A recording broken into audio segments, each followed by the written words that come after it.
Hello students, मैं करण त्रिपाठी आप सभी का केटी क्लासेस द डिस्क्रिप्टिव हब में वेलकम करता हूं। स्टूडेंट्स, आज के कैप्सूल में हम समझेंगे ऑक्सीडेशन एंड रिडक्शन रिएक्शन को। ऑक्सीडेशन एंड रिडक्शन रिएक्शन को कंबाइन करके जिसको मैं क्या बोलूँगा, रेडॉक्स रिएक्शन। देखिए, रेडॉक्स रिएक्शन जो है क्लास 10th का भी पार्ट है, क्लास 11th का भी पार्ट है और क्लास 12th के लिए फंडामेंटल का काम करता है। बेसिकली क्लास 10th और 11th क्लास की यहाँ पर बात हो रही, तो ध्यान से चीज़ों को समझेंगे। देखो, अगर मैंने हाइड्रोजन सल्फाइड लिया, आप सभी जानते हैं कि अगर ऑक्सीजन की प्रेजेंस आपको दिख रही है तब आपको लगता है ऑक्सीडेशन हो रहा है, या ऑक्सीजन की एब्सेंस दिख रही है तब आपको लगता है कि वो एक प्रोसेस रिडक्शन को शो कर रहा है। फिर वहां पर रिड्यूसिंग एजेंट, ऑक्सीडाइजिंग एजेंट की बात करते हैं। पर यहां पर मैं एक रिएक्शन ऐसी लेने जा रहा हूं जहां आपको कुछ ऐसा दिखेगा ही नहीं। जहां आपको कुछ ऐसा दिखेगा नहीं का मतलब क्या है, आपके पास क्या आएगा, HCl है ना, बैलेंस कर लेंगे इसको, और साथ में सल्फर एटम।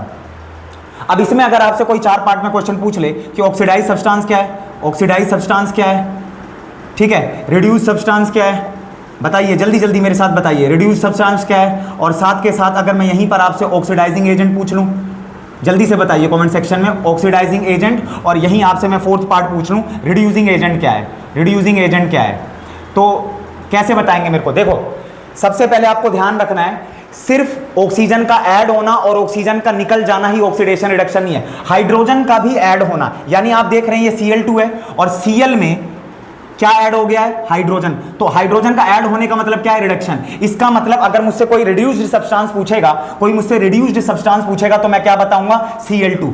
Cl2 क्या है मेरे पास, रिड्यूस्ड सब्सटेंस। वहीं अगर ऑक्सीडाइज सब्सटेंस की बात होगी तो ऑक्सीडाइज सब्सटेंस का मतलब क्या है, हाइड्रोजन का हट जाना। हाइड्रोजन का हट जाना भी ऑक्सीडेशन होता है। तो ये क्या है, ऑक्सीडेशन।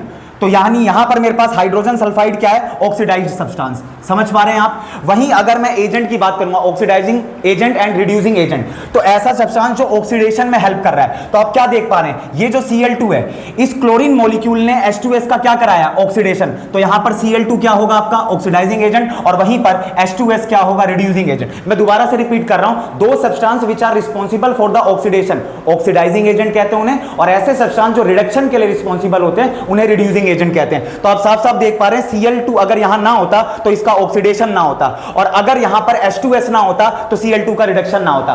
तो मिलते हैं फिर स्टूडेंट्स नेक्स्ट कैप्सूल में।